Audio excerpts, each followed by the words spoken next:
সম্প্রতি বাড়তি বিদ্যুৎ বিলের অভিযোগ বেড়েছে গ্রাহকদের। তারা বিদ্যুৎ বিতরণকারী প্রতিষ্ঠানে এর সুবিচার পাচ্ছেন না, যদিও প্রতিষ্ঠানগুলো অযৌক্তিক বিলের অভিযোগ নাকচ করে বলছে গরমে বিদ্যুতের ব্যবহারের সঙ্গে খরচও বাড়ে।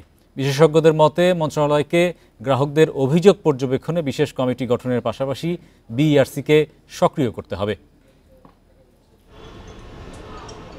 রাজধানীতে বিদ্যুৎ বিতরণ করে Dhaka power distribution company DPDC ও Dhaka electric supply company DESCO. Bill আদায় হয় প্রিপেইড ও পোস্টপেইড দুই ধরনের মিটারে। খিলগাঁওয়ের এক বাসিন্দার মে মাসে বিল আসে ২০০৬ টাকা, পরের মাসে ৫,৩৯১ টাকা।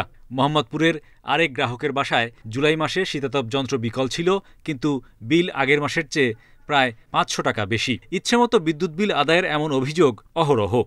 মে মাসে বিদ্যুৎ বিল এসেছিল ২২০০ টাকা, বাট পরবর্তী মাস আবার যখন জুনে আমার বিল আসলো আমি দেখলাম আমার বিল হচ্ছে ৫,৬০০ টাকা। উপযুক্ত কোনো ব্যাখ্যাও তারা আমাদেরকে দিতে পারে না যে এই কারণে বিদ্যুৎ বিলটা বাড়ছে। আমরা নিজেরাও বুঝতে পারি না কেন বাড়তেছে। হয়তোবা তারা বলতেছে আরেকজনের, অন্যদের কথা মতে যে অন্য কারো লোড হয়তো আমার এখানে চাপিয়ে দিচ্ছে কিনা।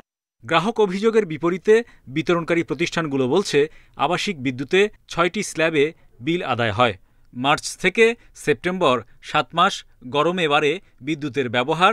গ্রাহকের এই যে ব্যবহার বৃদ্ধি পাইছে। আরেকটা হলো যে আমাদের যে স্ল্যাবে, এই যে উপরের দিকে স্ল্যাবে যত যাচ্ছে ততই এটা ইউনিটেরটা বাইরে যাচ্ছে। কেউ কি ধরতে পারি যে সে ভুল রিডিং দিয়েছে, তাহলে কিন্তু সে তাৎক্ষণিক পানিশমেন্টের আওতায় আসে।